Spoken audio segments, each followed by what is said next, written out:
I have, how much time do you have? Whoa, she just revealed what I'm going to call the Buy Your Tapestry. There's like 100 things on her. My favorite Rolling Stones song is Emotional Rescue, by the way. Okay. So are you okay? Yeah. Welcome to Keep It, Cricket Media's show about pop culture and politics and what happens when they smack into each other at an alarming speed.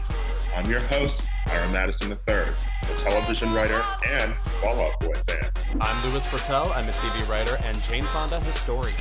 Let's get into it.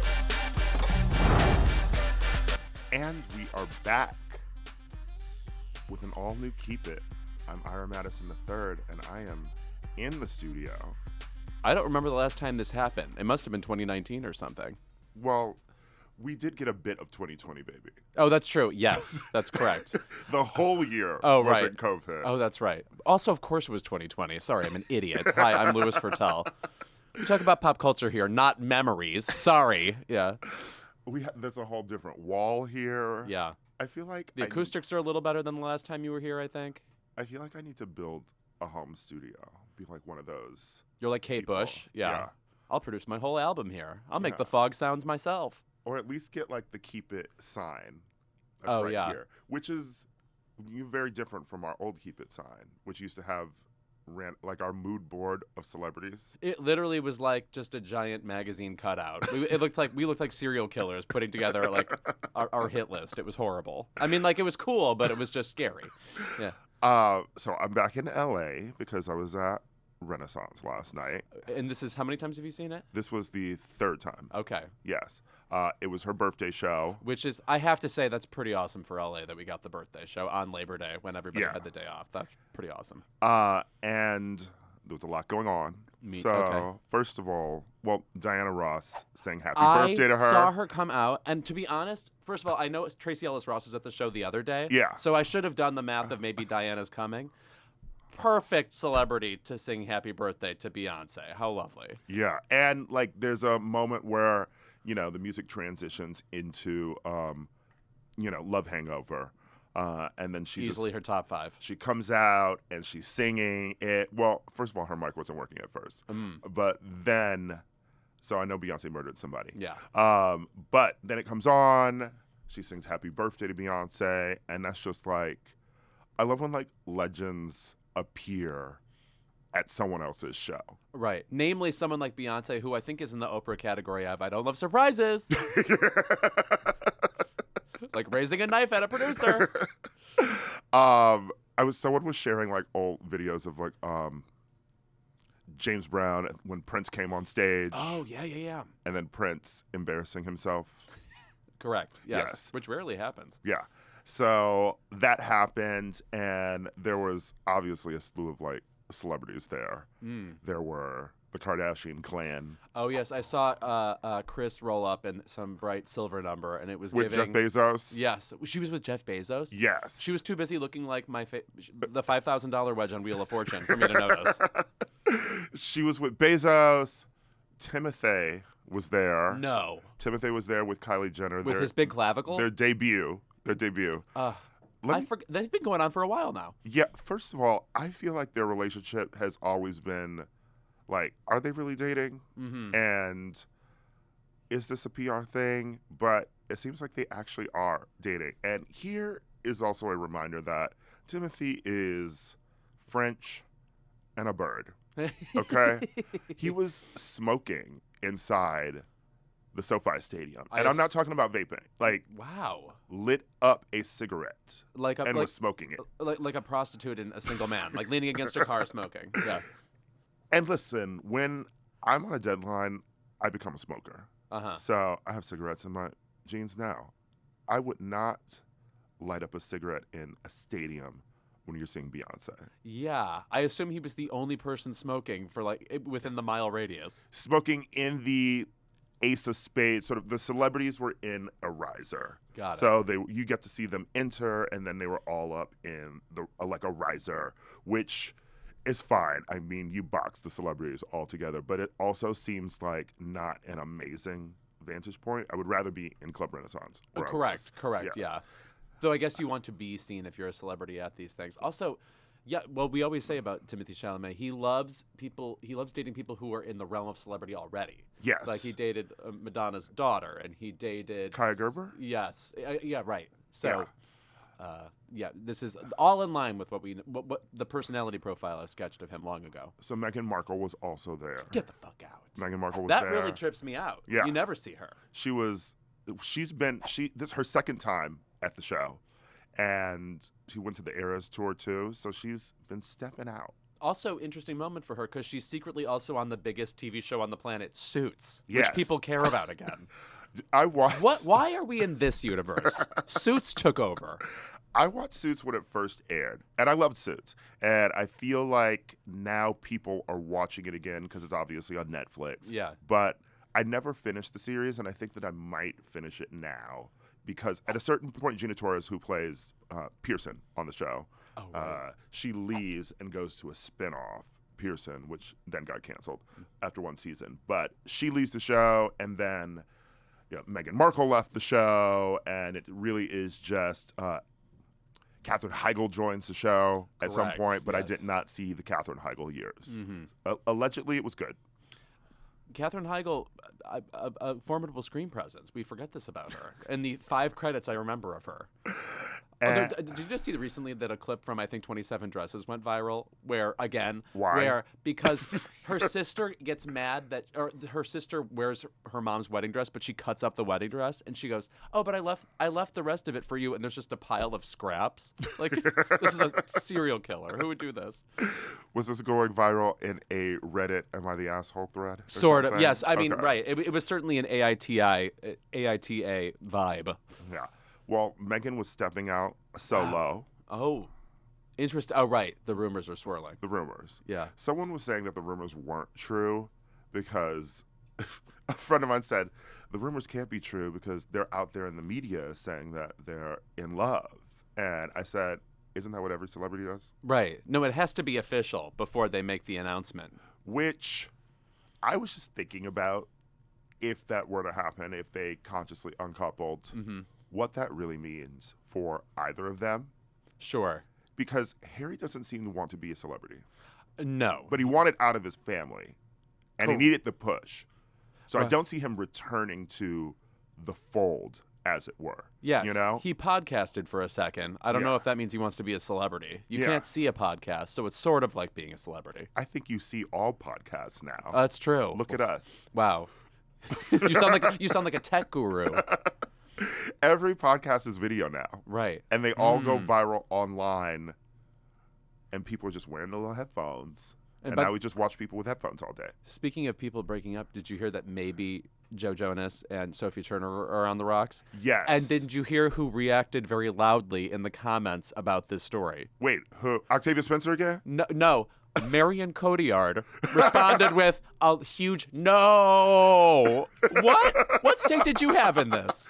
Well, she probably thinks they're involved in 9/11. Well, she doesn't believe in it, so this is her 9/11 now. Finally, she gets one. Bush did this.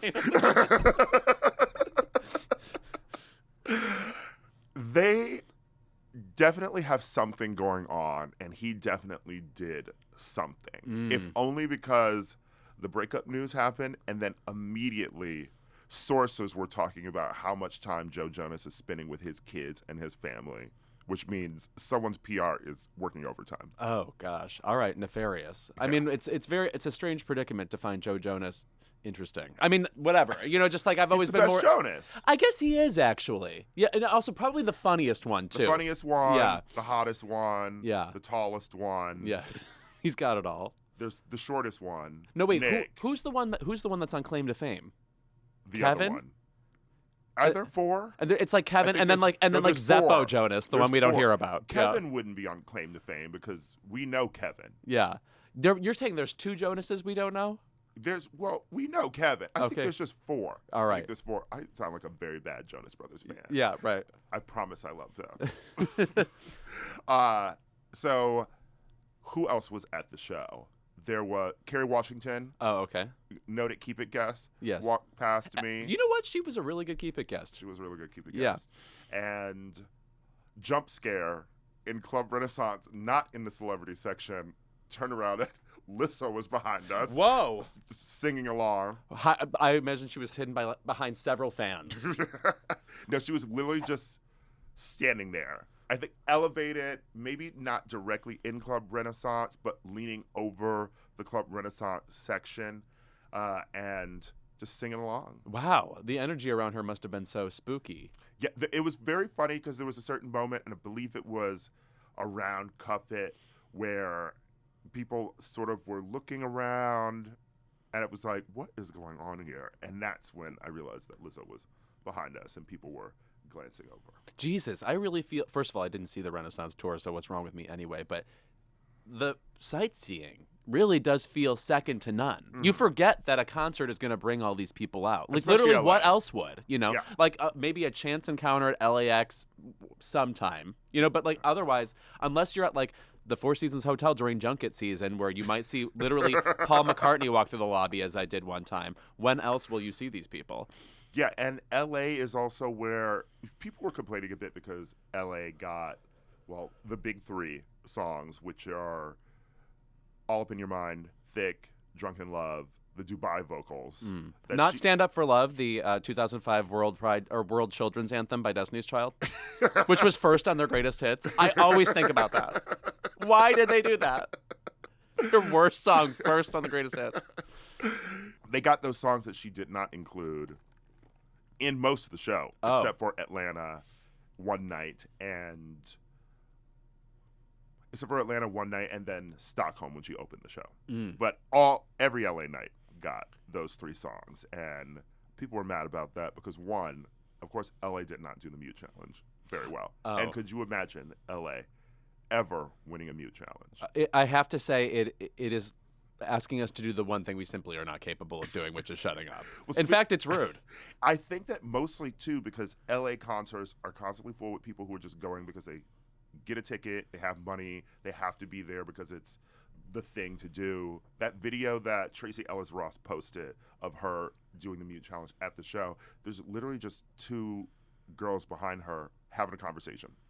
Having a conversation during Energy, which is, why are you here? Right. Also, Energy, I mean, it's a short song. Yes. And I'm sure everybody around you is being like, here comes the moment. Yeah. So if you're not even being alerted to the Mute Challenge occurring, you probably shouldn't have been at the show. Yeah. You know? We were doing Mute Challenge drills at our pregame, courtesy of... Like you're in the military? Okay. Courtesy of Chelsea Lazansky from Selling Sunset. It was with her and Chriselle and our friend Lucas Gage. Oh, what a motley crew. Oh, my God.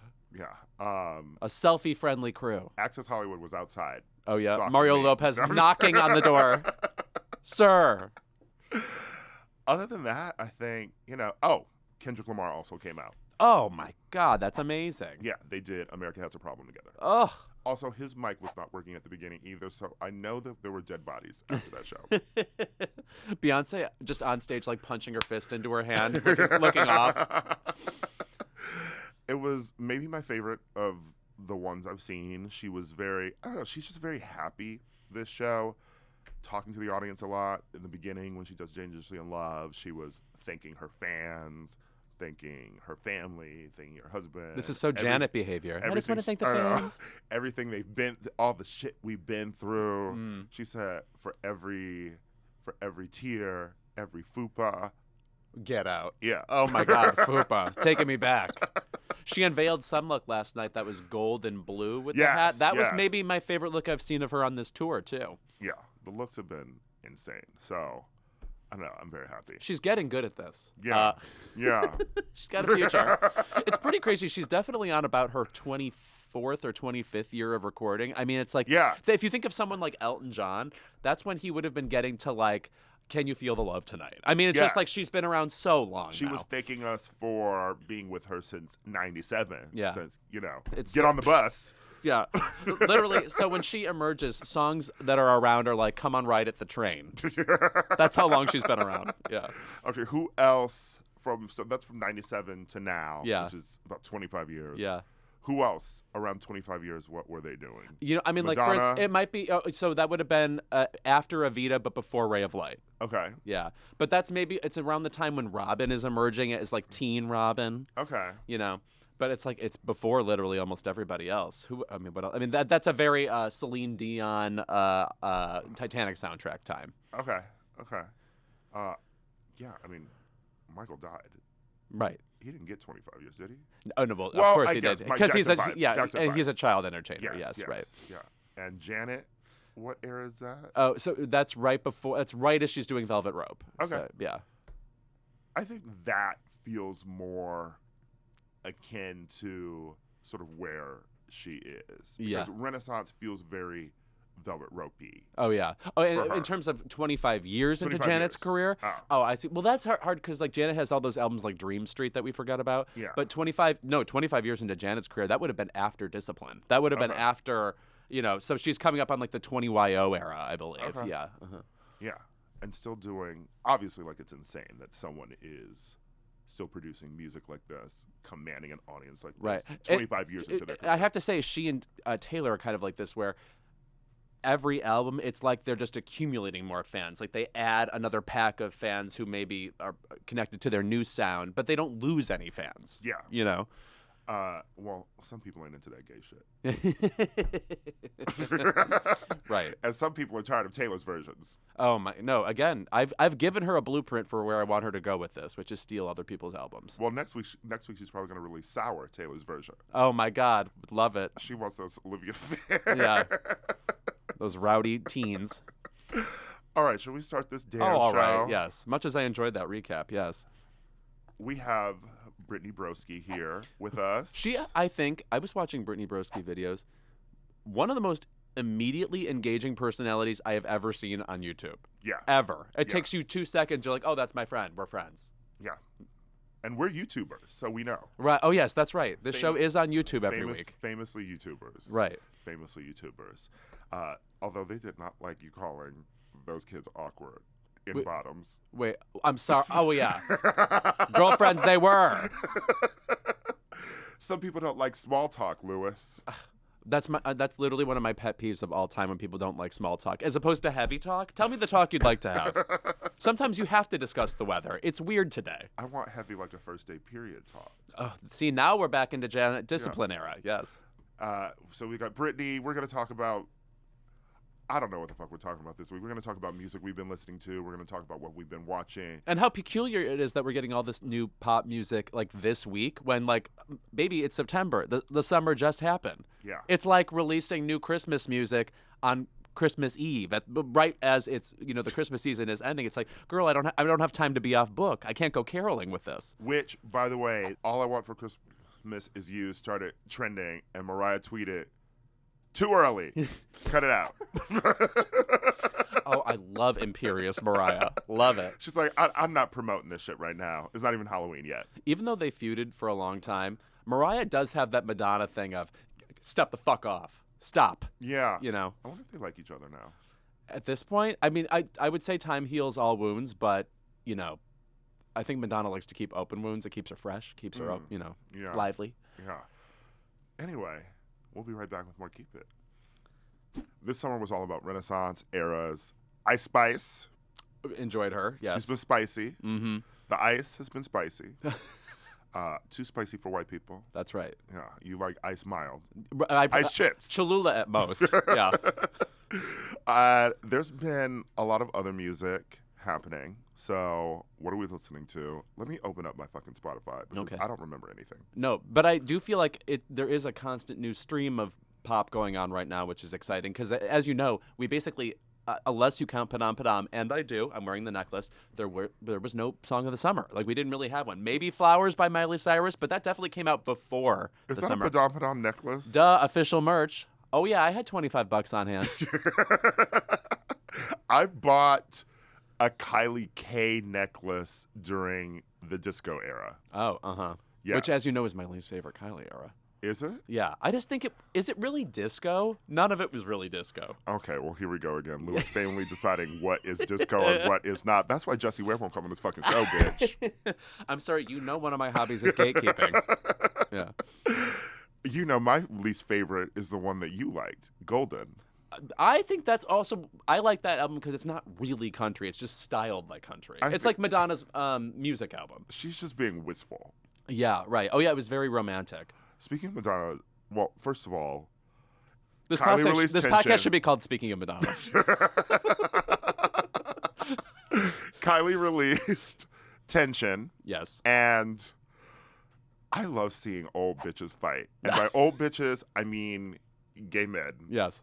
Who have AARP cards. Because how are Madonna and Kylie stans still fighting about who's better online?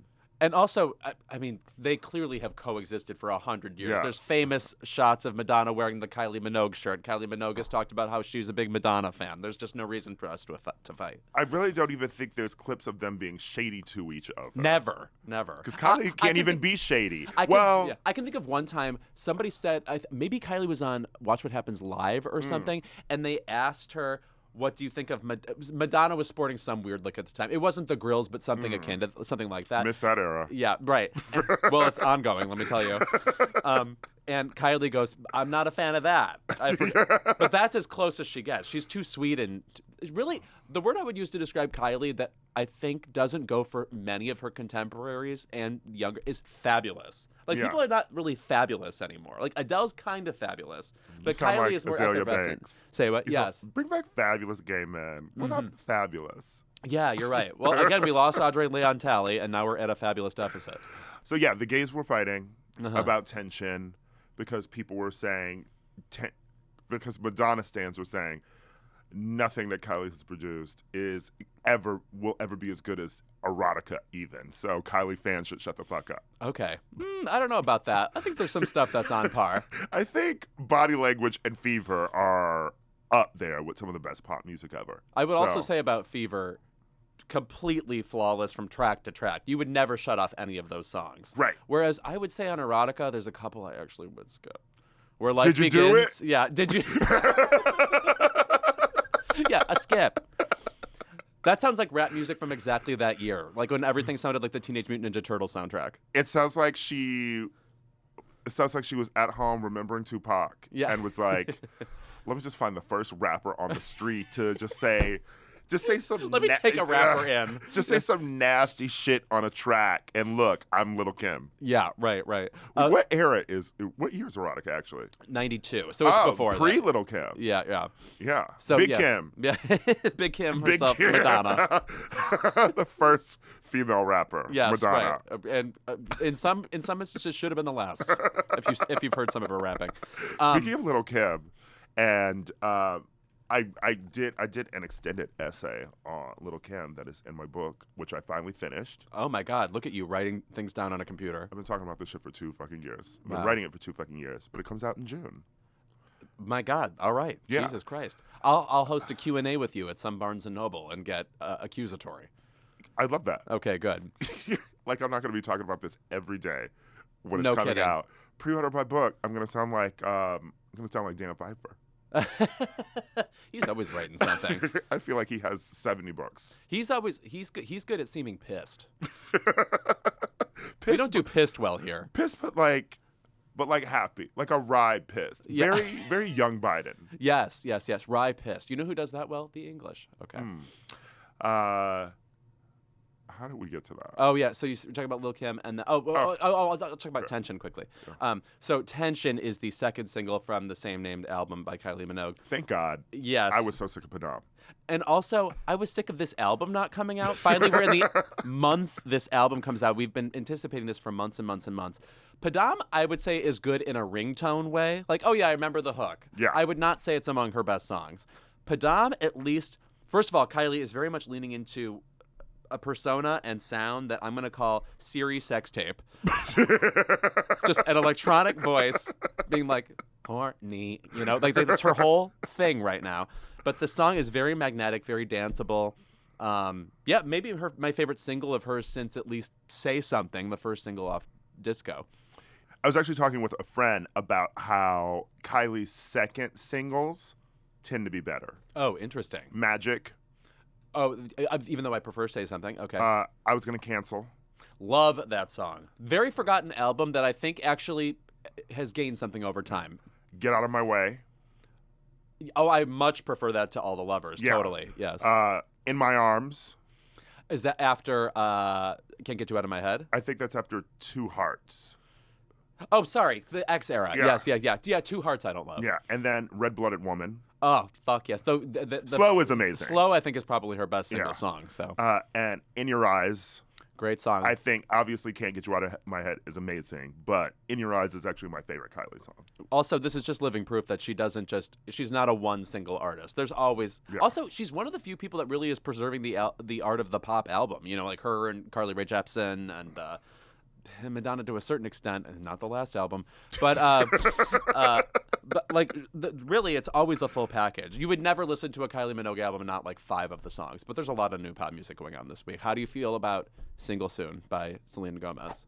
Now you know I'm a Selenator. Okay, Celine hater? I never know how to say it's it. one of the worst words in the English language. Yes.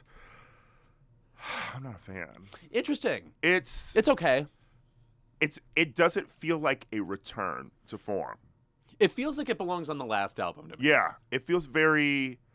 Which was a good I don't album. know what's going on. I feel like I want it more like of a thump, more of a beat. I don't know what vibe she's going for on this album. It's very calypso. Yeah. Call Mr. Belafonte. I will say about the song, I do like the Selena thing of murmuring over sick production. Mm-hmm. Sure, we need we need a pop murmurer. I think it could be her. And I love the title "Single Soon." I love the sentiment of "I'm going to be single soon." Yeah. It's so saucy, fun. And also, I just love the Queen of Jordanness Yes. of the obviously. My single is dropping. Yes, a single called "My Single Is Dropping." So "Single Soon." I was at trivia last week, and our team was called Selena Gomez's new single, "Single Soon," soon to be my favorite single. What I a love good that. time! What a good time! And then, of course, we won. I feel like you always win trivia. Yeah, well, I will always win trivia if it's at High Tops in West Hollywood, where they ask you Girl. things like, spell Madonna. But when I go to trivia at O'Brien's in Santa Monica, I have won literally one time. So, Okay. yeah. I miss trivia. I- I should I start th- playing trivia in New York. I gotta find. Let me know where the good trivia bars are in New York, listeners. Please. Keep it to yours. Yes. Keep it to yours. I love that from 2018. Also, I'll say about trivia, I think it's just the best way to hang out at a bar. Gives you something to do. Then you talk between rounds, drink, whatever. And then it needs to be slickly run. I want to get there at 8 and I want to be Yeah. out by 10. So hit me with the rounds quickly. Because I used to do it at Barney's Beanery, and we used to win a lot. And we had rivalries, and that was a fun era. I love that stuff. No, by the way, Barney's Beanery in West Hollywood. Did you know this? Stop me if I've brought this up before. Do you know who spent their last afternoon on Earth at Barney's Beanery? No. Janis Joplin. Oh. You don't think of that as like a really historic place in West Hollywood, but it's been there for years and years and looking exactly the same. I guess Janis Joplin was like, before I go, I will be having French onion soup. Was that when they had the no fag sign? I am sure it was, yes. Yeah. Mhm. Yeah, they used to hate us. Yes, right. But then they were like, gays like beaneries too. Right. Gays can play pool also? This is crazy. And some gays are named Barney, like the dinosaur. Like, oh wait, I was going to say Barney Stinson, but he's supposed to be straight on that show. Yeah. Right. Okay, anyway. Allegedly. Yes, right. But they canceled How I Met Your Father, Right. so we'll never know. Not like he was in that fucking show. I actually have never seen it. I feel bad that it was canceled for the people who like it, but also now Hilary Duff is free for Lizzie McGuire, which I still want that reboot. Right. Also, Hilary Duff, cool person. I underestimated her at the is. time. She's Yeah. fun. Yeah. She's really fun. I feel like she is very aware of who she was and who she is and has fun with it. Like, Totally. I loved She's when not, she did. She has no grudge about it. I love Yeah. when she did that TikTok when people were making fun of her doing the With Love dance, that weird choreography. Yes. And she redid it on TikTok. That's from the era where, like, late 2000s, where I feel like every pop star had a choreographer giving them very weird dance moves. Yes, right. A lot of jerking around and, like, crawling on floors. Now, speaking of Disney alums, what do you think of the new Miley single? I love Miley Cyrus. Just avoiding the question. It's good. I think it's a one listen for me. Yeah. The It's- song it's is called 'cause- Used to Be Young, right? Yeah. Okay. It's a little sad. I will say this. It has the pomp of the climb, like you're getting an anthemic moment. Mm-hmm. I don't feel like it hits the get ready heights of the climb, where you then get like a big pop pounding moment. It feels like it almost stops before it hits the gigantic satisfying moment. Great vocal, you know, I mean, great video. She always fucking sounds great. Yeah. I think we've talked about this before. I love her covers era, and I feel like she does so many amazing covers, but it never really releases any music that feels like those covers, like as bombastic as like a Blondie song, a Pat Benatar song, and that's what I want from her. I just want her rocking and rolling. She, of course, looks fantastic, too. It is my pet peeve of all time when, first of all, people who are 30 years old are being like, I'm old now. Can't stand that. And then, two, that Adele thing of, we used to be young and we're older now. Bitch, that applies to everybody. Stop sounding like a horoscope where you're going again. I'm coming for the Taylor fans again. She's writing in a way where it's feigning specificity, but it's universal, and I think that's a trick and cloying. Anyway. Okay. Yeah. You hate 30-year-olds who say they're old. Yes. Actually, I kind of do too. I was with a friend. You have so much time in life to be literally old. Yes. Don't claim you're old now. It's like how daddies are everybody over 24. No, it's not true. Yeah. I think I was with a friend who was bemoaning their dating life and not having a man. And I looked at them and I said, baby, you were 28. What? I am 37. Okay? We've watched men fall. Okay? I'm Mrs. Havisham over here. Okay? I am... Pulling cobwebs off your shoulder. I am that card game we used to play, Old Maid. Yeah. Do you remember Old Maid? Oh, I played it all the time. Also, it's the insane idea that you would be stuck with a woman who is old. It's a card game based on, oh no, she has gray hair. I used to think Old Maid just meant Amelia Bedelia in her later years. It's not. No, it's a spinster, yes. And what happened to her? Amelia Bedelia? feel She like- misunderstood some idiom and was hit by a car. That is... They said, hit the road. And she's like, here I go.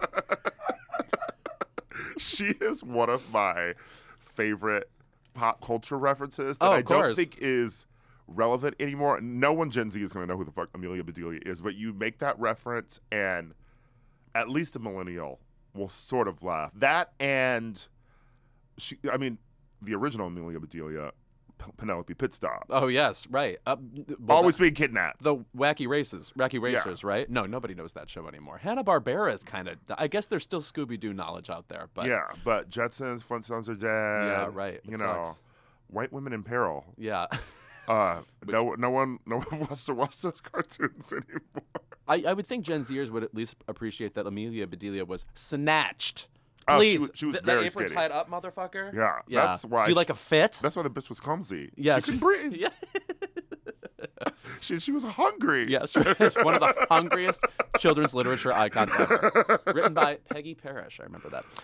Okay, I feel like there was one more song. Oh, Olivia Rodrigo. Yes. What do you think of her new song? I fucking love that song. I think it's my favorite song of hers. Yeah, Taylor should be scared. Yeah. I'm kidding. I tweeted that Taylor should be scared, and some faggot was all up in my mentions, and I was like, listen, I'm not actually saying that she should be shaking or that you know she's stealing her fan base. I'm just saying that we talked about it earlier, where Taylor and Beyoncé are accumulating new fans, obviously, but there's has to be at some point new guard, people who, you know, someone's going to come out at an Olivia concert in 20 years and sing happy birthday to her. Yeah, right. Because the younger girls are getting into Olivia, and I just think that she has younger fans now. She's going to continue to accumulate fans, and she has older fans too. I just think she's doing everything right now, and every fucking single has been a banger. And this is my favorite one yet. We're talking about Bad Idea. Bad right? Idea, Yeah. right. Oh, Yeah. my God. Also, I have to say, well, if we're going to compare it to Taylor, I'm going to go for it. You know what this song has that I feel like Taylor is always inching up towards the line of trying to achieve, but then doesn't get it? Funny. Yes. You know, like I tripped and fell into his bed. Love that. Olivia's a very funny writer, and I think she's also very savvy. I loved that recent interview she did with The Guardian. Was just very open, revealing about a lot of things she'd gone through. She talked about how people were accusing her of stealing songs or like, using melodies and stuff. Oh, the Paramore business. Yes, yeah. But I think that is such a weird industry thing too that's happened recently, where people are taking these things as sort of the idea that someone is stealing. But Elvis Costello mentioned, I think, in an interview once that he was like, no, that's what fucking rock is. Right. You yes. listen to It was you Elvis listen to Costello, stuff, yes. and you hear it, and then that's what is making you create rock music. Rock music is building on everything, And I just want to say, by the way, that Elvis Costello seems really cool and should be on the show. Anyway, moving on. I wonder how Diana Krall is doing. They're still together. I love Elvis Costello. Yes, great music. Also, I was going to say, do you know what is going to be video of the year, I think, though? This fucking Doja Cat thing. Demons. Guys, she fucking nailed it with this video. I love her. Yeah. Also, I love her. first of all, the look, she's dressed like a demon in the video. Yeah. The performance as the demon is a fucking scream. I mean, something is very wrong with Doja Cat and right. That's the critical mix. I like it. I like Paint the Town Red, which I think is our first #1 rap song by a female singer since Super Freaky Girl. Jesus Christ. Like a year. Okay. Yeah, we need more of these per year. Yeah, I didn't know where we were going with this because she's got the crazy boyfriend, and she's been a little extra online, but the music slaps, as always with Doja. And also the whole verse where she's seemingly sassing some of her fans. Yeah. Really, I mean, like, I guess in rap music, that kind of attitude is familiar, but the way she delivers it is, again, drier than expected. Yeah. So it's funnier. Yeah. I don't know. She's very funny. She's very funny. I like the era of funny. So everybody be a little bit funny. That's all I have to ask. yeah. I don't want to emphasize this for drag queens. Please always remember to be funny in addition to glamorous. Did you hear the new Nicki single? No. Last time I saw you. What do we think? It's very tender, Nicki. I like it. I think it is. She's doing her singing thing again. Oh. Which I like. Okay. I think that she is going in a direction that is different from where everyone else is going. She's trying to be. Everyone's doing the hard rapping. You got Ice Spice. You got Megan out here. You got Doja. And I think Nicki. I hope she's returning to a more pop space for Pink Print too.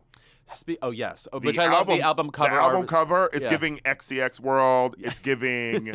She kills a visual. A little bit the Janet Jackson "All for You" video. Yes. Yeah. Additionally, speaking of rappers and singing, stop me if I've asked this before, because I always think about it and I don't know the answer. Can Will Smith sing? Think of the choruses of his songs. He's not singing on them. He doesn't. Like the Patrice Rushen single, Men in Black. Like, he's not singing on the chorus. In Just the Two of Us, he's not singing in the chorus. Yeah. I don't think he can sing. I don't think he can sing either. I wonder if there's an episode of Fresh Prince where he tries to sing. There's got to be. Yeah. And Aunt Viv busts a move, I'm sure. Only if it's original Aunt Viv. Yeah. Karen Huber? Yeah. Is that her? No, Janet Huber. Yeah, Yes. Janet Huber. Yes. The second Karen Parsons, Janet Huber. Yes. The second Aunt Viv, I don't think she was busting a move. No. Maybe busting unions. Yeah. Oh my God. Crossing a picket line. Yeah. She's like, I'm going right in Culver City. Busting into a conversation and censoring herself. Yeah. Yes. Correct. Is that all the new music? Did we forget anything? I think that is. Let me check my Spotify. We are getting this week a new Cardi single. Oh, right. And it's with Megan, yes. Yeah. Oh, the Wopstresses. It's called Bongos. A+ title. It's like Kim Petras' Coconuts, which, by the way, I think that may be one of the best singles of our time. Coconuts came on the other day, and it's just like that ingratiating, like, my coconut. It's so good. Yeah. And so funny. Naming your tits Mary Kate and Ashley. Somebody clip that out. Yeah. You doing that. Please. Why did I do Please. that? There are cameras, Louis. You're just like, I've learned practical nothing. magicking over here, because that's how you dance. That movie sucks. When people defend that movie, I'm like, can you not see the TV? It's bad. I famously remember the episode where we said Practical Magic was bad. People weren't happy. Still coming back. Yeah. They're coming after us. Yeah, we're turning into RuPaul's Drag Race at this point. We're just referencing old episodes all the time. Yeah, right. We have nothing else. We've been trapped in this room. Yeah. Yeah. All right, that's the music. Mm-hmm. When we're back, we will be joined by Brittany Broski. Keep It is brought to you by LifeStraw. You trust your water filter pitcher to make tap safe to drink, but is it really doing anything? Ooh, you're putting on your Inside Edition voice for this. Most filters can't remove gross contaminants like bacteria, parasites, PFAs, and microplastics. It really is scary. It's like in college when somebody said to me, juice isn't good for you. And then I think to myself, but I literally have been drinking Mott's every day for my entire life with goldfish. So am I going to die soon? I drink apple juice in the morning every day. Really? It's very hydrating. In order to get hydrated, I drink water. Oh. In fact, safe water. Oh, okay. Yes. Great. Well, I think LifeStraw is a kitchen upgrade that maybe I should do because I wish I'd done it years ago. Certainly. It's the only water pitcher that filters out over 30 contaminants, including bacteria and microplastics, and makes your water taste way better. With its sleek, hand-blown glass design, it's perfect for your fridge or countertop. Better filtration, better taste, better design. Use code KEEPIT to get 20% off your first purchase of any LifeStraw home product at lifestraw.com. And it cannot be combined with other offers. You mean my offer for your soul? In exchange for it is on the auction money. block. Yes. Okay. Yeah. See you at Christie's. Our guest today is one of your favorite TikTokers, comedians, content creators, and people in general. She's hilarious, and she's back with the Broski Report, her new podcast. Please welcome to Keep It, Brittany Broski. I'm the live studio audience. I'm the only fan. Hi, team. Hi. It's so psyched to see you. So psyched to have you here. It's nice to meet you. And also, I want to say that we have a mutual friend, Julian Buchan, and he was telling me a story that I'm already jealous of you now about how he introduced you to Charlie XCX, who is my favorite pop star. Bitch. Am I allowed to cuss? Yes. Yes. I mean, you've met the queen. Please tell me about this. Well, bitch, like, how do you move on? How is life pre and post Charlie XCX is really the question. She was everything. We were, like, drunk at a party, and it was everything I wanted. He, like, introduced us, and she goes, "You're so funny," and then walks away. And I said,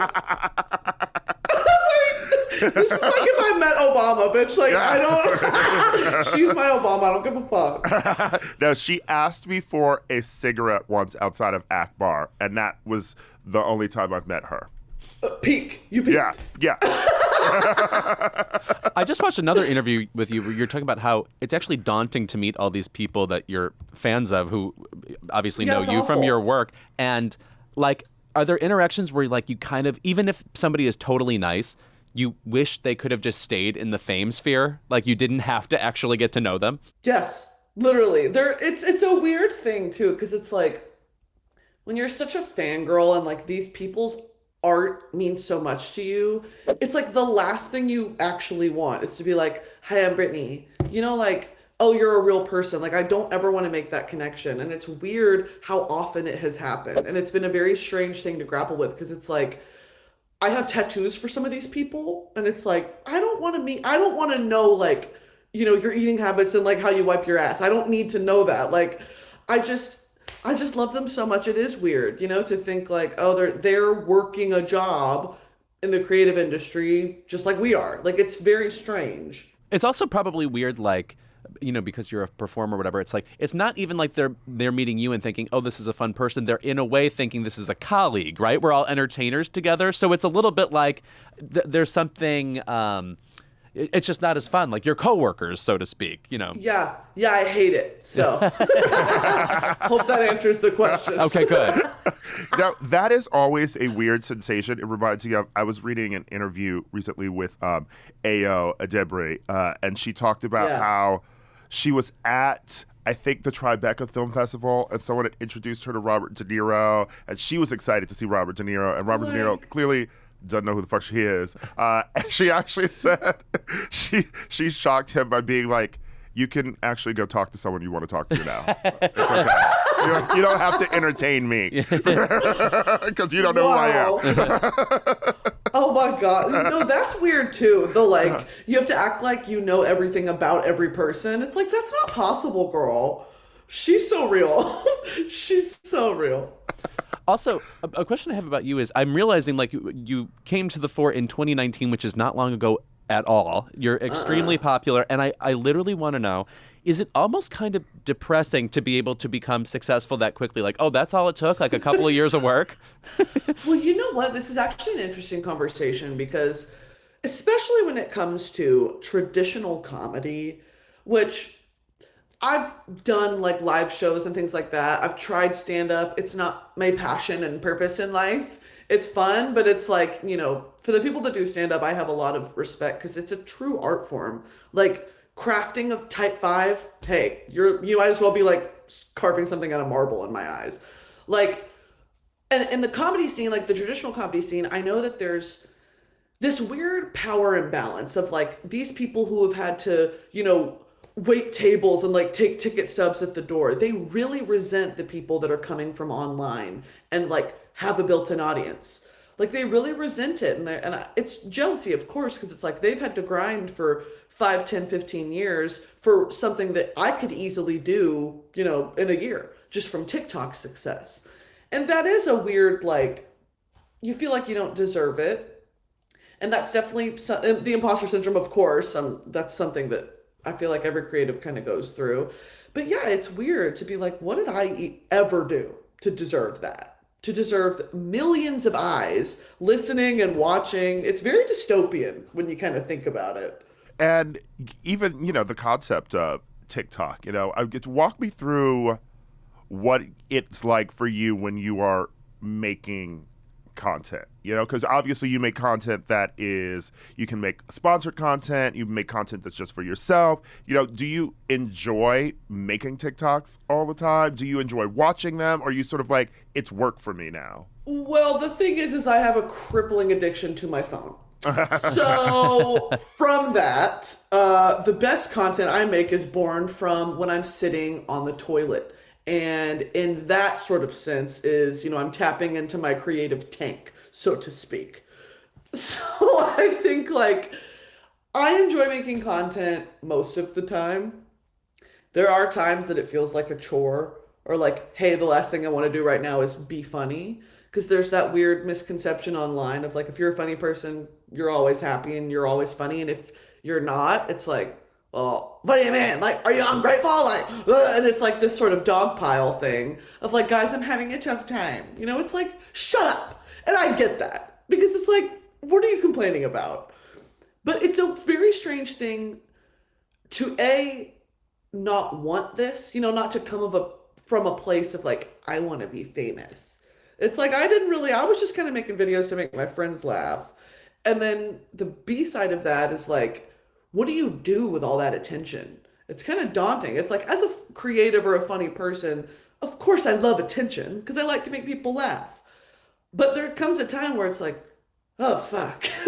What do you mean 7 million people are like watching these videos? That's crazy.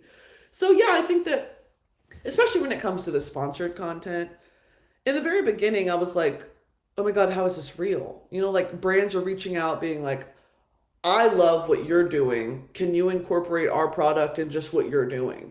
Because in the very beginning, people didn't really know how to do TikTok ads. It was like I did one with Crocs and they were like, just kind of do what you want. And I was like, period. And like, that's the best, but it's almost too much freedom. Mm-hmm. Versus the flip side where like, when you do a scripted ad read, it's like, this is just, it's necessary to put kind of food on the table because I'm a walking billboard and I have to do that to do what I actually want to do. But yeah, it's very weird. It feels like I'm whoring myself out sometimes to corporate America. But I mean, what can you do? I love laying down for corporate America. Oh, yeah. Okay. They get it. They get it. Yeah. Call me pretty woman. Yeah. Okay. I feel validated by the 9 to 5. I really do. Now, of course, you were hilarious anyway, but something I love about you is the rapport you have when I'm watching you work with other comics. There's a very famous video where Trixie Mattel gives you a makeover, and she just did it again recently. Who are the people, I guess, when you're performing with or talking with, where you feel even funnier? Like, who are the people that bring the best out of you, do you think? You know, it is like, I mean, because here's the thing. Trixie is rotted, gutted, terrible, awful, but like hard to look at even. Having said all that, I do think that it's one of life's true gifts to like meet someone who can go toe to toe with you, like wit wise and comedy wise, and just, you have to be so smart to be that funny. And I don't think people give Trixie her flowers enough for that. That is a smart bitch. Her and Katya both. And it's such one of life's joys to be able to banter with someone who is that funny, that successful, that like, but also very real. You know, like her biggest gag is that she makes fun of herself so you can make fun of herself. And I've always kind of had that shtick as well, where it's like, that's how you set people at ease. And so to find people who are that level of successful, who are still just like very normal people is really, really nice. And I do feel in those moments, it's like, shit, am I keeping up? And then I watch the video back and I'm like, oh bitch, I kept up. I'm like, it's so much fun. Who do you find funny? You know, what do you like to consume? Like, who do you like to watch? Who are your go-tos that you're always returning to?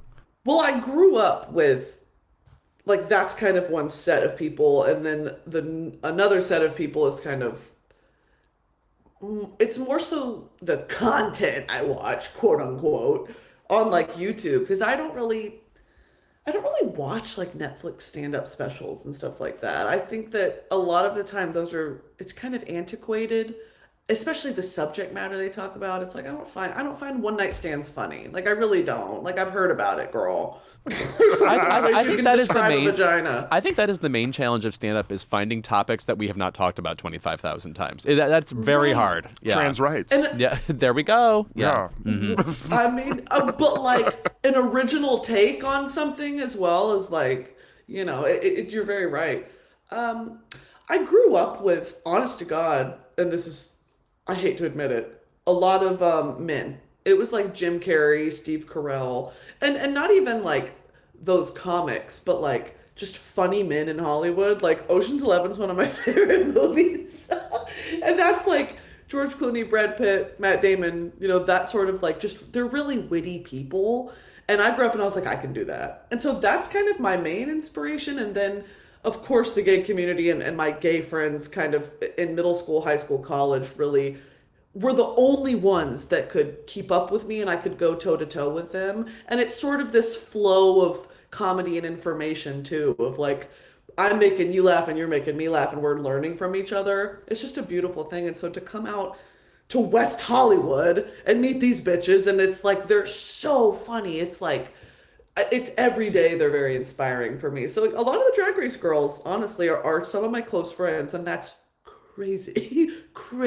Because I would lay in my bed in high school and watch and be like, oh, I love them. And now it's like, she's begging me for a YouTube video, bitch. She needs me so bad. Whatever, girl. I can't believe that show's been going on that long, but it has. Wow. It's like an institution now. Yeah. It's like, come up with something to say already now. Yeah. You know? Get to the point. Yeah, get to the point. Yeah. You've been saying for a long time. Wake up. Yeah. Wake up, America. It's funny you bringing up even, you know, Jim Carrey, because I'm thinking too, you know, particularly with us, watching those movies as a kid, those are obviously films that inspired a generation of people wanting to be funny. Just watching Jim Carrey make faces. Yeah. I was seeing a clip from Liar Liar was going viral recently, and just watching him making faces, reacting with his body in a movie is very entertaining. Yeah. It is. And it's not this like Lele Pons Vine humor of like, I'm going to run into a glass door and like, that's the bit. It's like he used his physical comedy to enhance his, you know, like word Word comedy. What? I just woke up, guys. He uses physical comedy to enhance, like what he already, the joke structure. And I think that him and Will Ferrell are just so important to like the early to late 2000s, like before the 2010s of like my formative years as a child. I was like, this is comedy, bitch. Like who's doing it like these white men? I can't name a single other, not a single other person. Does that mean you watch people like that and also think like, oh, I could act too? Like, how much does the acting world speak to you in general? Well, me as a 12-year-old, I was like, the world's my oyster. I can do anything. Acting, no. I would love to do like voice acting. I've always wanted like what Olaf was to Frozen. Like Josh Gad as Olaf. I would love to do something like that. Of like you walk into Walmart and you see that character on a backpack for children, and it's like, I made it. I made it. I'm getting the royalty checks, girl. That's kind of how I envision. But stage acting and like screen acting, not particularly. What about y'all? Me, if it was tailor made for me, like literally, it has to be like a thin grousing fag, and a mean person. Yeah, I've done voice acting I wrote for the Netflix show Q-Force, and I did voice acting for that, and I've done on-screen appearances before too. It's something that I enjoy because I grew up in theater, but I still sort of prefer writing to. Some people just like actors like operate like if you watch people on set, it's like this is like a mutant skill set. It's not normal to just go launch into something. You, dude. Yeah. Yes, I literally the other day I saw a clip came across my TikTok feed, and it was like the final episode of Game of Thrones, and it was people acting, like obviously the cast acting, and how they go from like stone face to sobbing, crying, mourning the death of like your closest castmate, and then it's like cut. And it's like, how do you do that? You're right. Like, it's weird. Actors are crazy. But I was a musical theater kid as well, and I remember like, what a rush. Like being on the stage is something totally different than like when I've done sort of scripted acting stuff. It's like, which shows? This isn't as fun. Well, girl, I did Spam a lot. Okay, we stand. Yes. Okay. I did Shay Addams Diaz Family. original. Shay Diaz original content. Yes. Love it. I did Addams Family musical. Okay. I did. Who'd you play? The grandma, of course. Oh, yeah. You are bringing fresh young Carol Kane to me. Yes, that's what we love. Do you mean it? Yeah.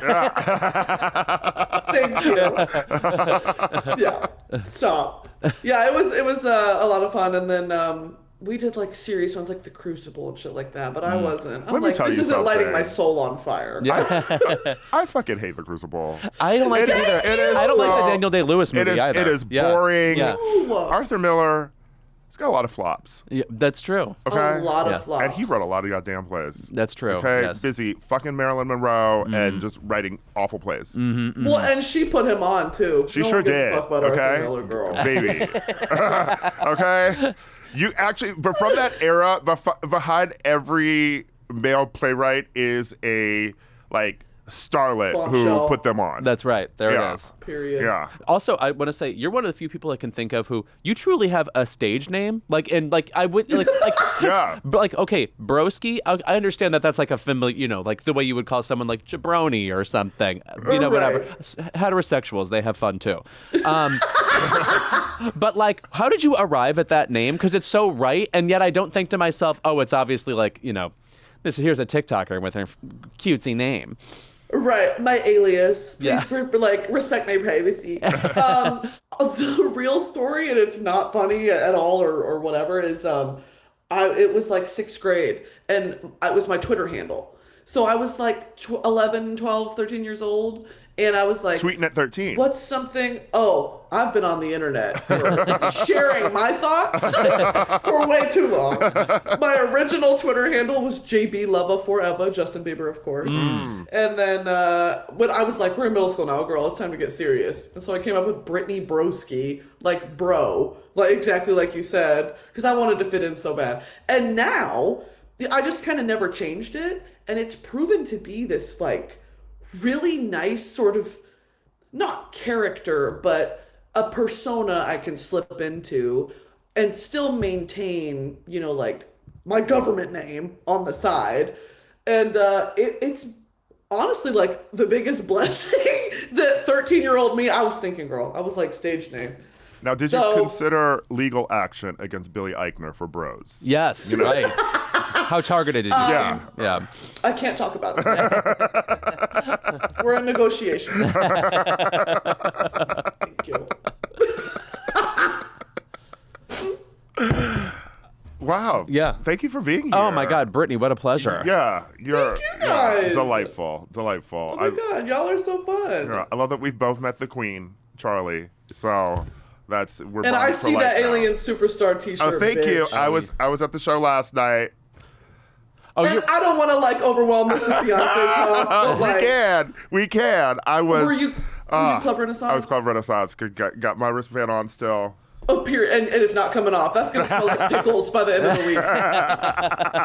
Third time at the show. You went all 3 nights? No, so I'm here. I used to live in LA, but I live in New York currently. I came back for this show. The first 2 I saw were in Amsterdam. Okay, period. Yeah, it was nice to see it with a U.S. audience, because let me tell you, the Dutch were just standing there and right. probably stoned, You know, just vibing. Clogs are heavy. Clogs are heavy. But Yeah. people were Yes. hype last night. No, and it was like the birthday show. Yes. And I saw like signs, people make those signs. Yes. All of them were like, shut the fuck up when she says everybody on me. I was like, thank God we're kind of spreading the word. It was so much fun. I'm Beehive to my fucking core. I have a 4 tattoo. Like, Okay, I'm not you know It's good like, albums. Yeah. Yes. Thank you. Yes. Oh, Because before they I would- love to. Yeah. She did Rather Die Young, and I just about fell out, bitch. Like, it is so... How do you cram 25 years of good music into 3 hours? She performed for 3 hours. I could talk about it for hours. What other tattoos do you have? You mentioned having kind of icons on your body. I have... how much time do you have? I've got a Stones tattoo. Whoa, she just revealed what I'm going to call the Buyer Tapestry. There's like 100 things on her body. That is actually the book that you get when you go to the tattoo parlor. And it's, which one would you like? I went up to an artist and he was like, here's my flash. I said, I'll take them all. Wow, Rolling so nice. Stones. Yeah. Yeah, I love the Stones. I've got a 1975 tattoo. Are y'all Rosalia fans? I've got a Mommy tattoo. Yes. Wait, what's your favorite and then- Rolling Stones song? Favorite Rolling Stone song? Either Midnight Rider or... I don't know, girl. Wild Horses. I know it's like... I mean, it's a classic and so many people have covered it, but they have the best cover because it's their fucking song. I have so many. I'm a Beatles girl too, but the Motomami one's one of my most recent ones because Rosalia is on the way to becoming like legendary status, I think. Yeah. My She's humble blossoming like a rose. There you are. She's the kind of person where like she'll be on like the lineup for an award show and like I forget to think about it and then I'm like, oh wait, that was the best part of the whole award show. Exactly. Yeah. Yeah. Exactly. Yeah. I love her to death. My favorite Rolling Stones song is Emotional Rescue, by the way. Okay. So are you okay? Yeah. Do we need to This is me talk? reaching out. Thank you. Yeah. I love it. Unwell. Thank you so much. Yeah. I mean, listen, I've got Hall & Oates, I've got Prince. Period, bitch. Yeah. are you a Steely Dan girl? We were just I talking do about like- Steely I do Dan. like Yes. Steely Dan. Listen, Can't Buy a Thrill. Good listen, album. one Yes. thing about me is I'm gonna be up in that Steely Dan concert. Ricky, don't lose that number. You know what I'm saying? Yeah. Ricky, don't lose that number. Oh my God, I love like that whole era of music too. I feel like such a white dad when I talk about it, and then I find like everyone loves that. Yes. music. Yeah. You are exactly right. It's music everybody like Michael McDonald. Like Yes. everybody loves Michael McDonald. Yeah. Yeah. Everyone, Michael Bolton. Yeah. Get Yeah. into Michael Bolton, girl. Baby, I mean, Get I into can go his to this. inches. I can go the distance. Yeah. Okay. There it is. Yeah, yeah. Come on. Georgia on my mind. Every night. I love him. Brittany, you're iconic. You're iconic. I love it. Thank you so much for being here. Keep It is brought to you by Helix. Love Helix. If your spine needs a little TLC, Helix mattress has got your back. Pun intended. Every Helix mattress is a hybrid design, combining individually wrapped steel coils in the base with premium foam layers on top. It's the perfect combination of comfort and support. And through September 10th, Helix is having a Labor Day sale. Get 25% off all mattress orders and 2 free pillows for this limited time with the code HelixPartner25. The Helix lineup offers 20 unique mattresses, including the award-winning Luxe Collection, the newly released Helix Elite Collection, a mattress designed for big and tall sleepers, and even a mattress made just for kids. I have one for adults due to being one. It felt appropriate. And as you know, it's the best mattress I've ever had. I sleep extremely well on it. I think you could probably sleep 5 people on this mattress and not know any of the other people are there. And you have. Yeah. Well, I've got to test it out. It's my job to make sure the Helix mattress works. It'll be 6 by the weekend. Do you think I could fit a Helix mattress into my race car bed frame? Oh, what kind of car? One of the cars from Cars. Oh, that particular brand, right? Yeah. The cars. Yeah. You sound really educated in... Beep, beep. Yes. A beep, beep. Helix is offering 25% off all mattress orders and 2 free pillows for our listeners in honor of Labor Day. Go to helixsleep.com/keepit and use code HelixPartner25. This is their best offer yet, and it won't last long. With Helix, better sleep starts now. Okay, we're back. First of all, I'm drinking a Snapple. Yeah. And I know we've complained about this, I feel like a few weeks ago, about how it doesn't have the glass bottles anymore, which used to be cunt, and now I hate that. But they do still have the facts. Okay, good. And I would love to learn. The first TV remote control, introduced in 1950, was called Lazy Bones. I may have even known that. If you gave me multiple choice, I probably would have had that. Yeah. Sounds like a pup named Scooby-Doo villain. Yeah. But I picture a skeletal version of Scrappy-Doo. Yeah. Ugh. Remote controls. Can I say? Yes. I remember the era where we didn't have remote controls. Necessarily. You had to go and change the buttons on the TV yourself. It was hard work. I also want to say that I had some TV in my basement for a while where I don't know if you had to adjust the antenna, but like it was the reception could change based on the way something was. The adjusting the antenna era was a dark time. No. Or you're banging the TV. Yeah. Oh, banging the TV. Yeah. That is exactly the kind of TV I'm talking about. Yeah. Which makes me feel 177 years old. Banging the TV, and then you're watching something, and it's just going out. There's static and everything. It was hard to watch shit then. Also, how old are we? It feels like I'm talking about watching Texaco Star Theater in 1949. I was firing up Petticoat Junction. Yeah, right. Waiting for the fireside chat to begin. Speaking of watching things, what have we been watching? I want to say I'm not in well, let me just say, the game show Only Connect is back, which is my favorite UK game show. I've talked about it years ago on the Keep It, but... I don't listen, so tell me again. It's hosted by Victoria Coren Mitchell, who I think is the wittiest and best game show host we have. It's a show where you have to figure out what 4 seemingly unrelated things have in common. And it can be... I mean, you would think like that's not a very interesting conceit. You are racking your brain like the people, like there's teams of 3 and they're sitting there trying to figure out and if they can do it with just a couple of clues, they get more points. If it takes all 4 clues, they get fewer points. It is the most addictive show you will ever watch. It is a full half hour. And for years, they stopped uploading episodes to YouTube and they just started up again. And I am like a full like drugstore cowboy like addict for this show. So fabulous. In terms of shows that are 4 things. Crooked Media, Pharrell, Obama. Oh, I've got it. White people can't get enough. Hitler.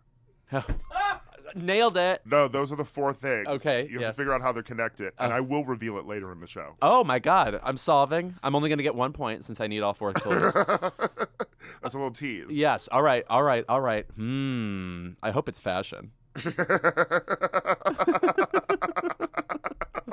Coming soon. We'll see. Do you know what I am watching right now? And this is a genre of TV I don't often think I need because I'm not somebody who... You know how like when people describe why they like Schitt's Creek, they're like, I really like this show. It's funny. And then I can also like do things around the house while it's on. It's like, well, then you're not watching the TV show. So what's wrong with you? That's how I watch Days of Our Lives. Okay. Oh, okay. See, I don't have that. I don't care about Rafe Hernandez. And I never have. Get him off my fucking TV. if you're listening. So my version of that is, I love the show. I think it's hilarious. But then also, if I walk into another room and I'm just hearing it, it's equally funny. Platonic with Seth Rogen and Rose Byrne, a very dynamic duo. I just want to also Is this say, on Apple? yes. When I moved to LA, I saw a taping of The Tonight Show with Conan O'Brien, and the guests were Seth Rogen and Rose Byrne. If I had known they would be on this TV show all these years later, I wouldn't have made any money. It's not that interesting. You could have gone up to them and said, "Look." Yeah. In my hood and turban, gone up to him and said, "You will be on a TV show at Apple Plus." We have had neither of them on this show. And Rose Byrne, I mean, as gay people, part of your job is to remind people she can do anything. Yeah. You know, even now. Once upon a time it was like, oh yeah, she was hilarious in Bridesmaids, or she really held her own against Glenn Close on Damages. But then over the years it's like, oh wait, she was fucking amazing on Spy. Yeah. You know, and she's accumulated all these great credits. I didn't watch Physical. I'm part Which of the people problem. love. It got People canceled. love that show. Yes, Yeah. yes. But on this show, she and Seth Rogen have a very casual rapport. I'm a big fan A of platonic rapport? Yes, that's right. Right. You're understanding the premise of the show. She on the show is married to Luke McFarlane, who we last saw in the movie Bros. But he's gay. Can you believe this? He plays straight. Oh my god. Do you like progress? Because you're getting it here. I think straight actors should play straight roles. Oh my. Right. You are. Is that also progressive?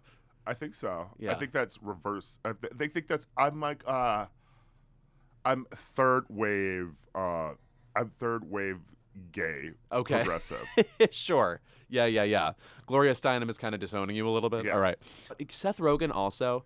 Can I say, for as long as he has been famous, this man is not very old. He's like 42 Yeah. or 41. Yep. He and Beyonce are the same age, I believe. Yeah, I think she's born in 81 and he's born in 82, but they're around the same age. I'll find out. Yeah. And I'm obsessed with years. I think I'm right. And by the way, I'm right. He's 82. Yeah, imagine me not knowing that. I also always forget that he is Canadian. Right. Yes, he is Canadian. When funny people are Canadian, it's just correct. Like Martin Short. Where Yeah. else could he be from? It's Also, either Canada or Mars. Also, he's a great everything. I Yes. feel like Cool he's person. so fucking funny, cool person, and he like acts very well too. Like not just funny, but like he was great in The Fabelmans. Do you know what he was really good in? And this is a movie I hate, but he was great in it. Steve Jobs. Oh yeah, he was great in that. He was I forgot about Steve that fucking movie. Wozniak? Yeah, right. Yeah. That's the Steve Jobs was the Michael Fassbender. Michael Fassbender one, and Jobs was the Ashton Kutcher, right? Correct. Where his mom was played by Leslie Ann Warren. Yeah, one at a time. Yes. And the Ashton Kutcher one outgrossed the Michael Fassbender one. Oh well, I don't find that hard to believe. Yeah. It's just We love Ashton Kutcher, yes. Right. And all of his credits in the past 10 years, which is just that. baby. All I do is watch The Ranch. Okay, Remember we put Deborah Winger on that? I'm home on the range. Yeah. Right. That was a multicam on Netflix. We tried that. Okay, I great. can't wait till we get Bezos and Jeff Bezos and who's playing that bald bitch? Oh God! Well, anybody can be bald, so it really can be. It can be anybody from like Johnny Depp on down to Saoirse Ronan. Yeah, well, I'm not watching that Okay. either. I'm not Actually, either. Saoirse playing Jeff Bezos is sort of like it's like that Bob Dylan movie. Oh, I'm not there. Right. Yeah. You know why I thought of Saoirse? Because I think I had heard she was originally up to play Sinead O'Connor in like a biopic. I think just of the part of her life where she ripped up the picture of the Pope. But I always thought that was a weird fit. I mean, I guess they're both Irish, but she can do anything. That's the entire movie. Yes. By the way, it's just the SNL performance. It's very Frost Nixon. Yeah. Just like scene for scene. I'm thinking who else was on that episode of SNL with Sinead O'Connor, and it's Tim Robbins. Wow, he must have been promoting The Player around then, I think. Yeah. Movie I just rewatched weirdly. The cold open was a spoof of Ross Perot's 1992 United We Stand America campaign. Oh, how strange. Tim Robbins, I believe I was told this recently, our tallest Oscar winner. Because he's 6'5", I think. Maybe even Yeah. taller. Yeah. Remember Dead Man Walking? I do. He directed it, yes. Yeah. Awful play. Is it a play? It was a I think it was a play and then it became a film. Oh, okay. Interesting. It's sort of Larrabee Project-y. Oh, I got it. Yeah. Mm-hmm. Sister Helen Prejean, I believe, still on Twitter. She is. Yeah. I think she responded to a tweet of mine once. Oh, that's bone chilling. Yeah. I think I was saying something, I forget what, this is years ago, but yeah, she likes to tweet. Yeah. No, these people are out there, you know. Yeah. The original Kim Kardashian. Yes. He's bringing people out of prison. Yes, Yeah. that's right. What have you been watching, if anything, recently? Girl, I haven't been watching nothing. Been watching that mouth? No.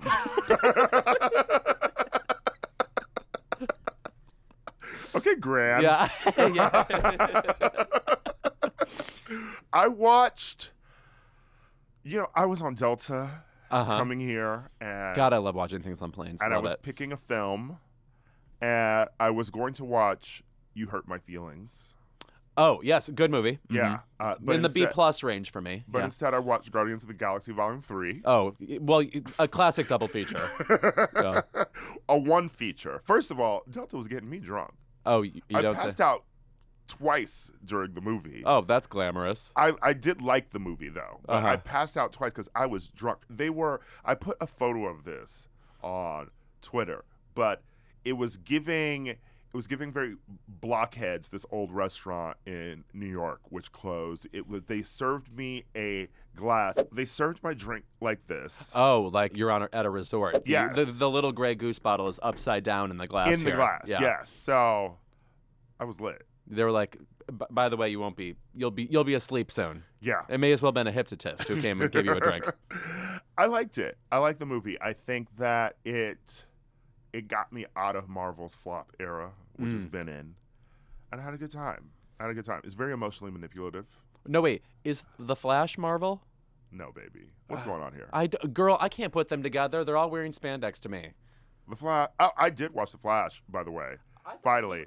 Abysmal. We watched it on the. We talked about it on the show when you weren't here one week. Ezra Miller and The Flash, they were. I don't want to say funny because there were lots of funny lines that didn't land, but I did think there was a charisma there that I have to give them credit for, even though the movie is a mess and all over the place. But I also find that all of those movies are a mess and all over the place. The movie was wacky. Yeah. There's a lot going on. Two different Flashes playing against themselves. I thought the dorky diorama where they go back in time and you watch I thought that didn't work either. Yeah. Also, Gal Gadot appearing. Yeah, on that bridge. The least charismatic actor we've ever had. You know what? I'm going to think about that because I do feel like maybe we can get a top 100 together. Okay, yeah. Giving very... Kate Bosworth, I'm thinking of you. Giving very Pia Zadora. Wow. Oh, my gosh. Just Star of Butterfly. Yes. sigh, I'm late. And then you just hear the Wonder Woman theme. She's not Hungarian. She had fangs suddenly. She's hungry for bloodlust. Someone commented when we were doing the Q&A a few weeks ago, asked me, when are you all going to watch Heart of Stone and review it? Bitch, you think I'm that bored? Heart of Stone, first of all, a lovely Cher song. Second of all, I don't know what that is.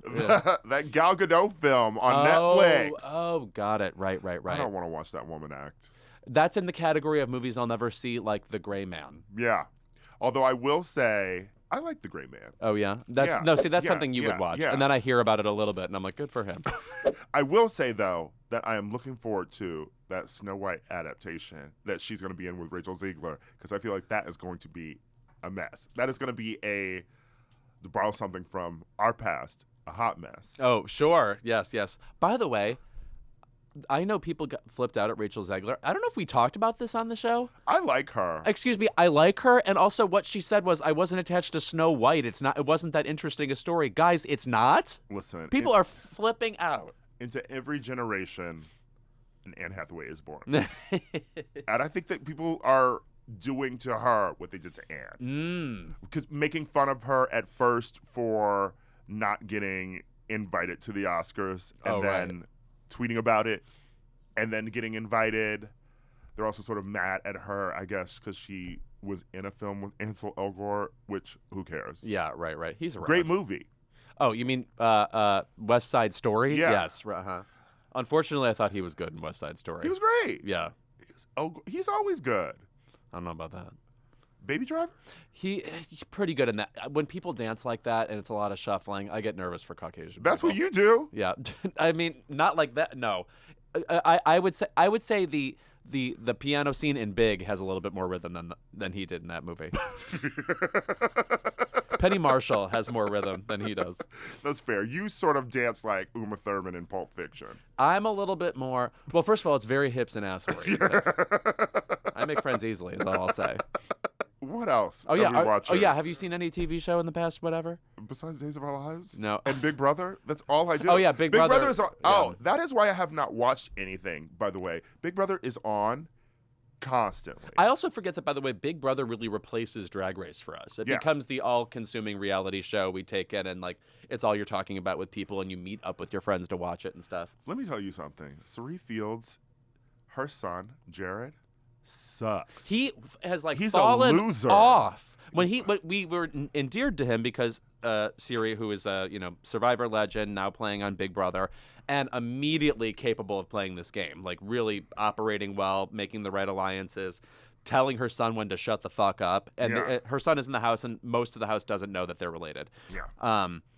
Yes, and now he had a very sexual moment with another cast member named Blue, who another disappointment this season. Yeah.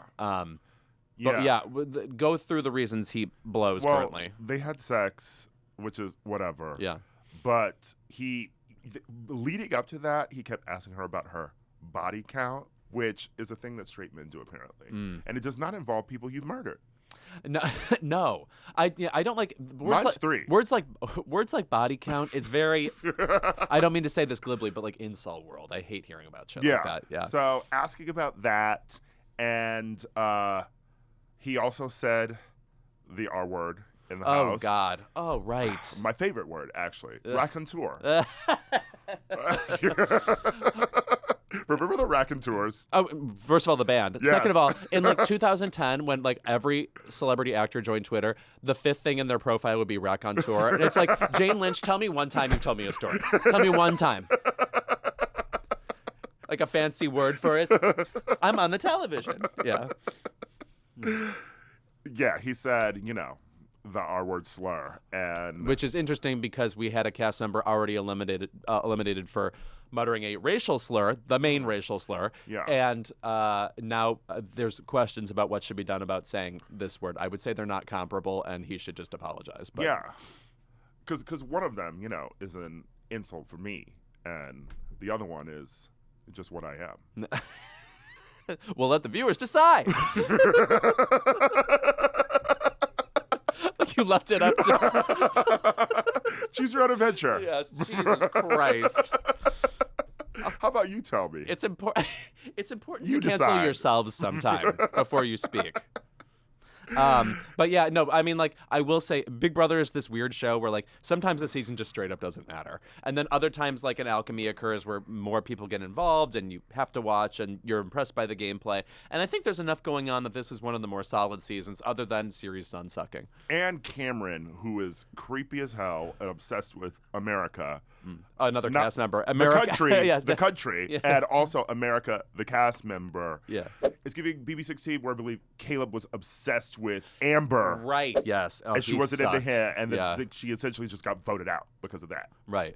There should be a definitive, like, BuzzFeed type list of Big Brother cast members who suck, though, because it's I ranked them once upon a time for BuzzFeed. all of the cast members. I did. Wow. A long time ago. Let me That I find would wish this. for something and that you had actually done it is simply horrifying. Okay, so this was 2015. Okay. And this was through season 16. And I put Danielle Reyes from season 3 as the best player. Oh, got it. Because she should have won. Mm-hmm. And is that June season? No. No, that's season 4. June of season 4. Yeah, right. Yes. Danielle Reyes played in season 3 and All Stars. She plays second in season 3 because that was in the era where they used to show people Yes. their diary room confessionals, and they knew that she was playing them all the whole time. Right. So And they were upset about it. The production treated her unfairly. Yes. Correct. After that, I had put Dan Giesling. Oh, right. Dr. Will. Yeah, these are classics of the game. Janelle. Mm-hmm.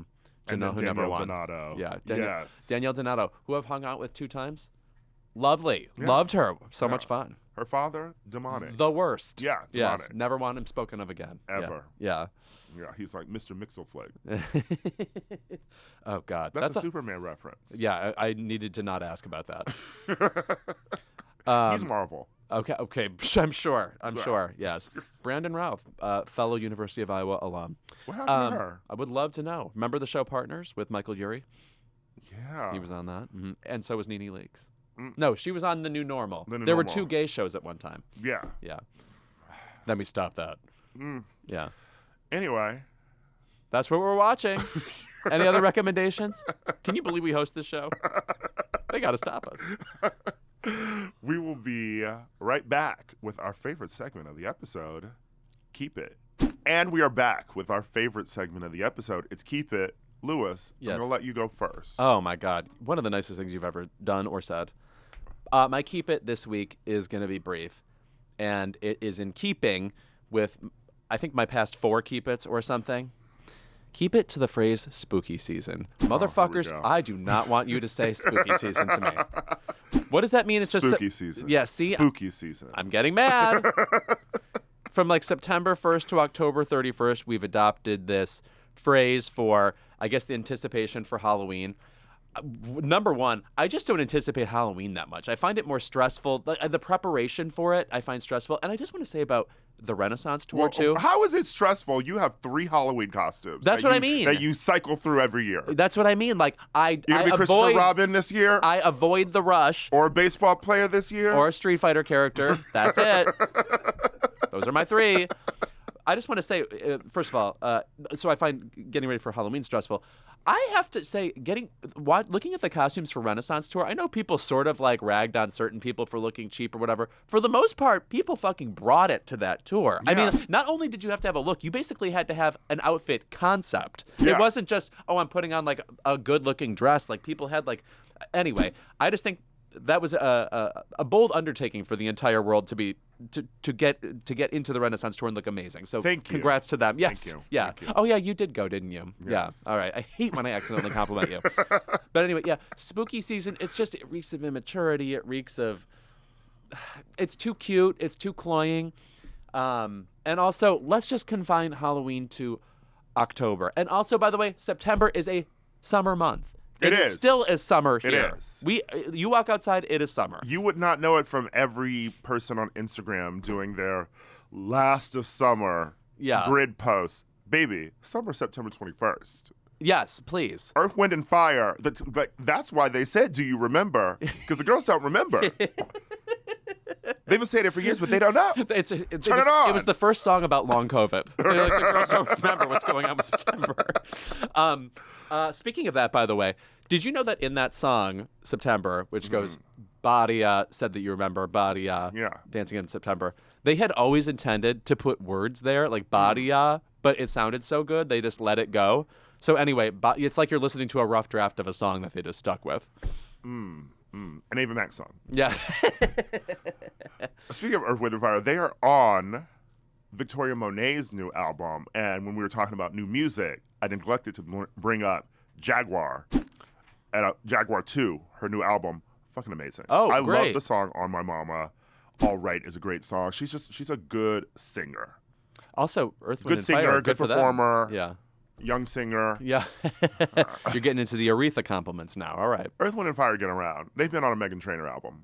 Oh, have they? You know who else her gets holiday song, Yeah. her Christmas song called Holiday, it's actually really fucking good. Oh, no, it's like for a while Iggy Pop would be on everybody's album. Like he'd work with Kesha and he'd work with Kylie Minogue and just whatever. I think that song is on my Spotify playlist. Meghan Trainor has a couple bops. And I think there are only 2 songs on it. Okay. Yeah.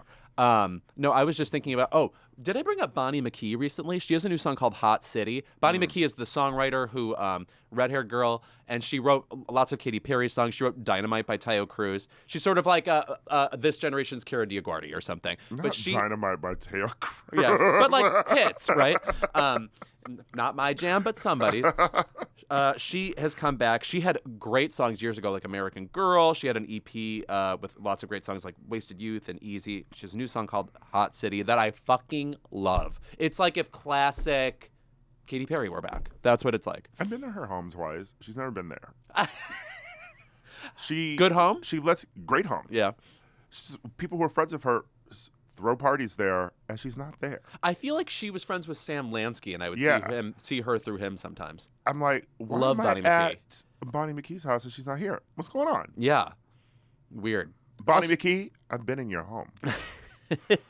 You were in my home. You touched my child. Anyway, that's me in spooky season and how I don't like it. Okay. Ira, you have a very complicated keep it seems. I and do. Let's hear it. I'm going to give you the connection now Okay. of Crooked Media, Barack Obama, Yeah. Pharrell, Yeah. and Hitler, Happy things. which I just discovered recently because I was looking up Madonna and her hard candy era. Yep. Mm-hmm. And you remember the Sticky and Sweet tour.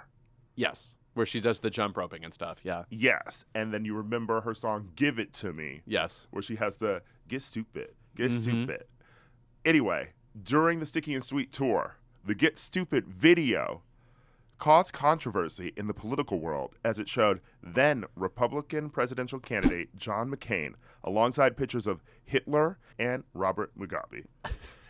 Tucker Bounds, Subtle. spokesperson for McCain, said that the comparisons are outrageous, unacceptable, and crudely divisive, all at the same time. By contrast, another part of the video depicted then Democratic candidate Barack Obama with pictures of John Lennon, Gandhi, and Al Gore. Tommy Vietor, spokesperson for Obama's camp, also spoke out against the video and deemed it outrageous and offensive with no place in the political process. What if I storm out of his office right now? Go into his fucking office in tears. I already texted him about it. Look, Tommy. Stay in your lane. It's unacceptable. I don't like it when Madonna says the things. We'll be right back with more advertisements for Tommy John's. Fuck him. He was doing his job. Yeah, right. Yes. I can picture him gulping and typing. And then I shouldn't have said that. Can you imagine Tommy saying that now, though? No. Well, but he would hear me in his ear. He'd be like, he was like, I don't want to hurt that spindly fag's feelings and get him on my case. Which reminds me, he can say fag to me. Go ahead, Tommy. Yeah. He has. Yeah, right. He says it about you all the time. Oh, that fag? Yeah. Yeah. Love her. Yeah. Wow. Keep it to Tommy Vietor. Yeah. Wow. And his work at the White House. Yeah. Vintage Tommy Vietor, though. Yeah, right. Yeah. Oh, Yeah. my God. Also, The White House does things to you, okay? You also forget that, like, something like that from a Madonna tour would actually make headlines. And like, be she would controversial. work it. Yeah. Yeah. That is really funny. Now who would give a fuck? No, exactly. Well, excuse me. Remember when she had the rebel artwork and then, like, would use the strings on, like, Martin Luther King and stuff? Yeah. That was among the most idiotic things she's ever done. Martin Luther King was a rebel heart. Yeah. I picture Coretta Scott King just responding, She was like, actually, don't. he preferred Lucky Star. Yeah. I mean, Martin liked her old shit, of course. Yeah. Wow. You know, if he hadn't been shot, Yeah, that's right. do you think he would have been at the Renaissance tour? Oh, my God, yes. Yeah. Is that offensive to say? Yeah. Martin twerking in the box with Jeff Bezos. Martin Twerkin King, yeah.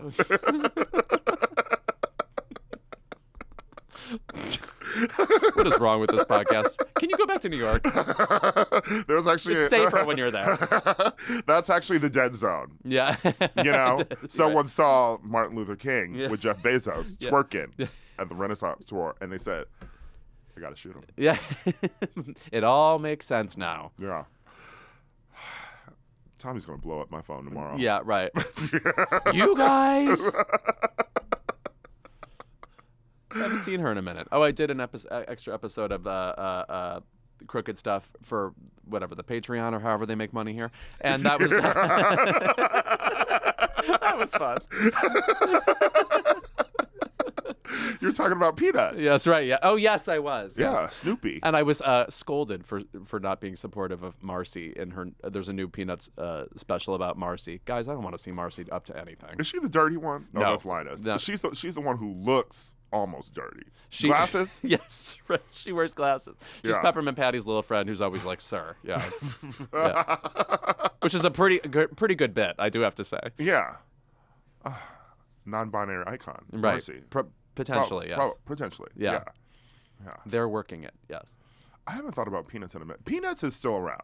I know. We were talking about Flintstones and Jetsons, but like Peanuts is still around. Peanuts is still relevant. Because they had a movie in the past 10 years. Yeah. Yeah. Uh-huh. But no, you're right. Well, the idea of like a comic strip still being around, like, no, do people know what Dick Tracy is anymore? Anyway. I read Mary Worth every day. Okay.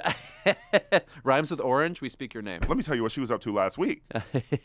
Talking about one of her neighbor's business, which is what she's always doing. Mary Worth. Nosy bitch. Okay. Gossipy bitch. Okay. I'm gonna go take my. Mary needs to know her worth.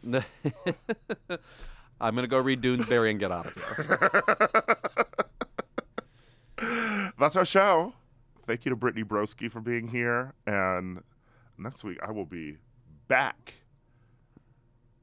in New York. And the show will be hinged. But coming soon, we're going to have some bonus episodes of the show called Keep It Real, Keep It Reality. I actually don't know what I'm calling it yet. Let me know in the comments which one you like better. And it'll be reality TV focused. Reality TV focused, just some interviews with those folks, some Bravo folks that I will do alone because Lewis would rather watch Room. That's right. You know I only watch Bravo when it's operas, the original recipe at Bravo. But some other reality TV people than you will be involved in. Sure. Yeah. And we got to launch a bonus one for you. Just, you wandering around cemeteries talking about dead white women's gravestones. Here's where Carol Lombard lies. We love her. Next, Clark Gable. Yes. And Jess Glynn. Yes, right.